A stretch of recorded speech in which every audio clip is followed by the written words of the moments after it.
Hello and welcome to Siyasat TV. I'm Sumayya Junaid Ahmed bringing you the news. Here are the headlines. Government moves to regulate digital content streaming with new rules. After Tejasvi Yadav's tractor ride, Mamata Banerjee's scooter spin. Misuse of power, says Asaduddin Owaisi's party after Bengal rally cancelled. 225 students COVID positive in Maharashtra. School turns into containment zone. State reports more than 8,000 cases. In Telangana, 55 lakh people to get COVID-19 vaccine in the third phase from 1st of March. Man sentenced to 10-year jail for sexually assaulting minor boy in Santosh Nagar. United States President Joe Biden revokes former President Donald Trump's ban on many green card applicants. Justice has failed Sri Lanka civil war victims, says United Nations High Commissioner for Human Rights. Let's begin with our top story. The government's new rules to regulate digital content and streaming platforms will include strict oversight mechanism involving several ministries and a code of ethics that bans content affecting the sovereignty and integrity of India and that which threatens national security. The Information Technology Guidelines for Intermediaries and Digital Media Ethics Code Rules 2021 prescribes for the first time how digital news organizations, social media platforms, and OTT streaming services will be regulated by the government. A copy of the draft rules set to be released by the Information Technology Minister Ravi Shankar Prasad and Information and Broadcasting Minister Prakash Javadekar is in circulation. Moving on to our next story, Army Chief General M.M. Narwane said on Wednesday the Indian Army is likely to start using SAI, Secure Application for Internet, a messaging platform for internal communications from 1st of April. He said the application developed by Colonel Sai Shankar is undergoing the process of getting cyber and security clearance and data testing. The application supports end-to-end secure voice, text and audio calling service for Android platforms over the internet. The model is similar commercially available messaging applications such as WhatsApp, Telegram and GIMS. SAI scores over these platforms in terms of security features with local in-house servers and coding which can be tweaked as per requirements. Prime Minister Narendra Modi today attacked the Congress, especially its leader Rahul Gandhi, over his remark on creating a fishery ministry. At the centre, he expressed shock that former party chief wasn't aware of such ministry having been set up in 2019 by his government. Prime Minister Narendra Modi said today, I was absolutely shocked to hear a Congress leader come and say they want to start a fisheries ministry because there is none. The truth is that it already exists. The current NDA government has already set up fisheries ministry back in 2019 itself. He was referring to a string of remarks from Mr. Gandhi, who was visiting Puducherry and Kerala earlier this week. For instance, the Union Territory, he said on 17th of February that fishermen, the farmers of the sea, need separate ministry. Union Fisheries Minister Giriraj Singh and several other BJP leaders were quick to point out the existence of one already. He repeated the demand later in Kerala. Moving on, Mamata Banerjee arrived at work on an electric scooter today. The West Bengal Chief Minister, known as her modest Santa image, took things a notch up or perhaps down to drive home the point of spiraling fuel prices. In the run-up to state assembly polls scheduled for April-May, today's ride is an indication that Trinamool Congress head isn't going to let off any opportunity to attack the BJP, which has relentlessly badgered her government over the past many months. Ms. Banerjee's ride today comes after RJD leader Tejasvi Yadav on Monday drove a tractor to reach the Bihar assembly. He was expressing solidarity with those opposing 3 new farm laws and also protesting against the spike of the prices in petrol, diesel and cooking gas. All India Majlis-e-Ittehadul Muslimin or AIMIM Kolkata wing today accused the Kolkata administration of misusing power for denying permission to party supremo Asaduddin Owaisi first rally in the poll-bound state. Zamirul Hasan, an AIMIM leader, told we had to cancel the rally as the administration didn't grant us the requisite permission. Although we sought permission 10 days ago, still permission was denied. We will do a press conference today at 4 p.m. The rally was scheduled to take place in a minority-dominated Mithiabruz area of Kolkata, which falls in the parliamentary constituency represented by Abhishek Banerjee, nephew of Chief Minister Mamata Banerjee. It is to mention that West Bengal is a key state for the AIMIM, as the party has stretched its wings to eastern India after bagging 5 seats in Bihar. Alright, the Congress and the DMK today began their seat-sharing talks as Tamil Nadu gears up for assembly elections. Their Secular Democratic Alliance is looking to replace AIADMK-led Combine, which is now serving its second straight term in the state. The polls, the dates for which are expected to be announced in the first week of March, are likely to be held in April or May. The 234 seats Tamil Nadu Assembly's current terms comes to an end in May. The DMK has for long been dominant party in the state. In the previous Lok Sabha polls held in 2019, however, their alliance showcased strong performance, winning 38 of the 39 parliamentary seats. DMK won all 20 it fought for, and the Congress 8 out of 9. As Maharashtra battles a surge in COVID, 229 cases have emerged from single hostel in a school in Washim district. The school has been declared a containment zone after 225 students and 4 teachers tested positive. The school has over 300 students from Vidarbha region, mostly from Amravati and Yavatmal, 2 districts that have contributed to the spike in the virus cases in the recent weeks. The students had joined the Wasim hostel on 14th of February. 21 students tested positive in the first few days, after which all 327 students of the schools were made to take RT-PCR tests. Maharashtra recorded over 8,800 new cases and 80 deaths in the single day on Wednesday, the biggest spike in 4 months. Uddhav Thackeray said because of the rising cases, religious, social and political gatherings have been banned, and a decision on another lockdown would be taken on the basis of public behavior in the next few days. Let's bring you the latest on the COVID figures in the country. India's COVID-19 tally caseload crossed 1.10 crore mark with 16,738 new coronavirus cases and 138 deaths reported in the past 24 hours.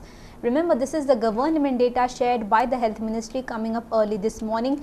Amid concerns of a third wave, more than 11,799 people successfully fought off the viral disease, taking the overall recoveries to 1,7,38,501.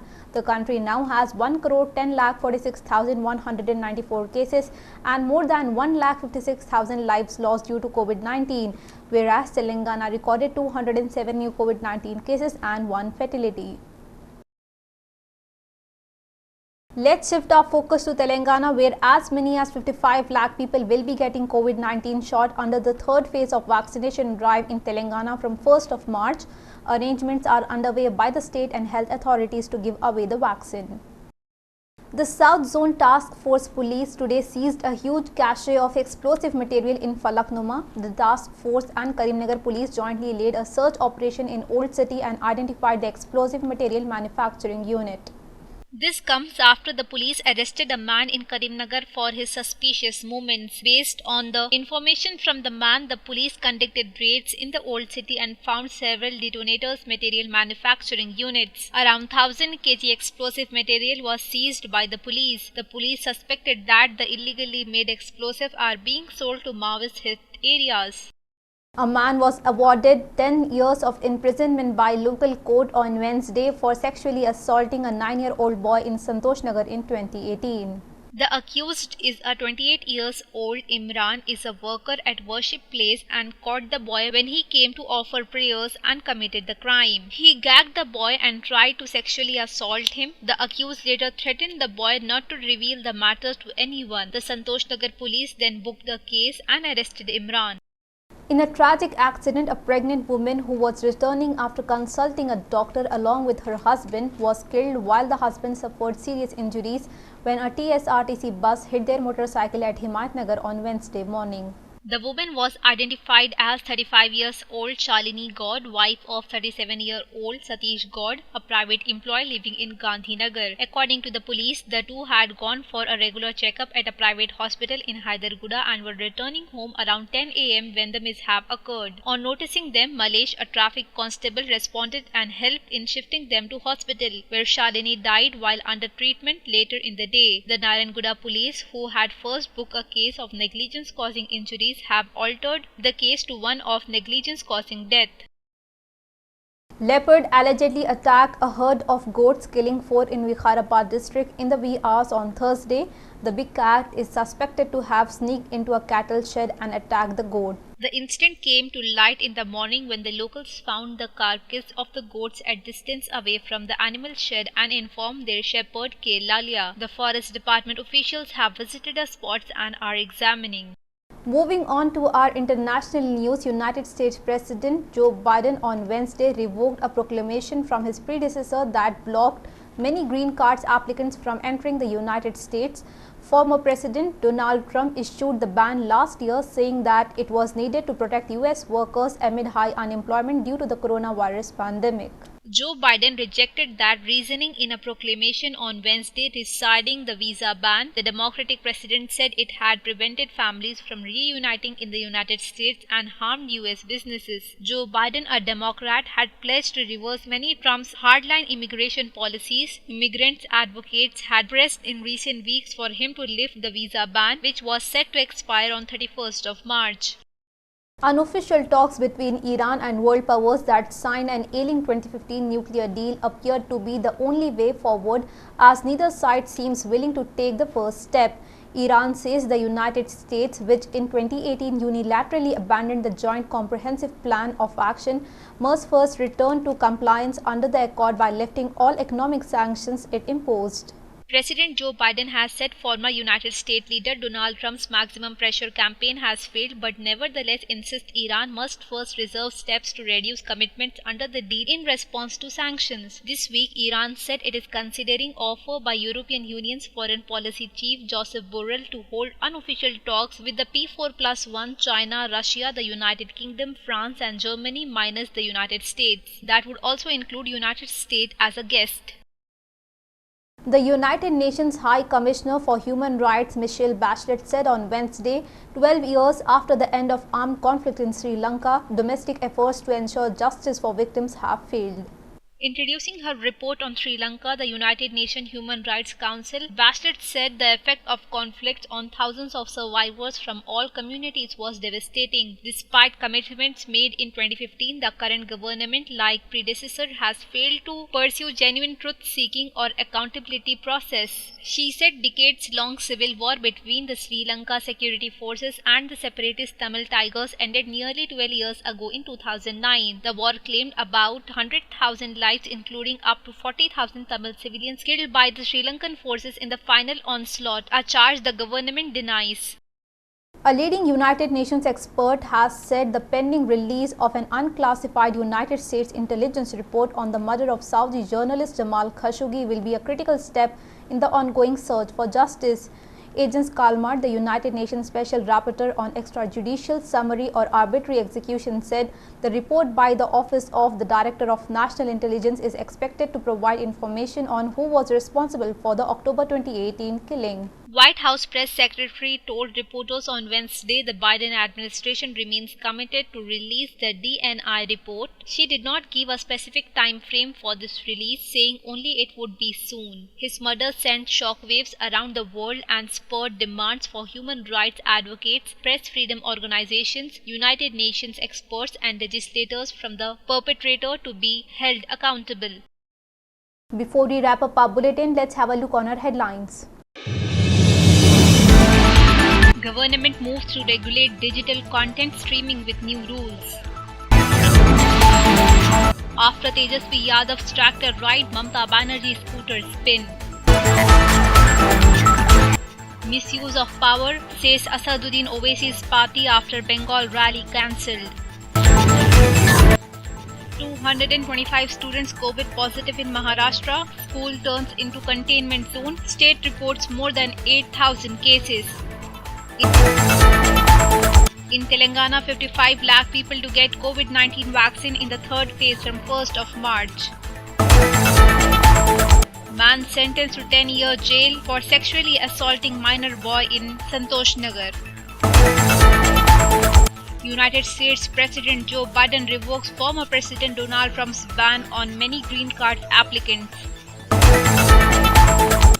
Justice has failed Sri Lanka civil war victims, says United Nations High Commissioner for Human Rights. These were all the updates. More news on the other side. Thank you for your time. For more news, stay tuned to Siyasat TV.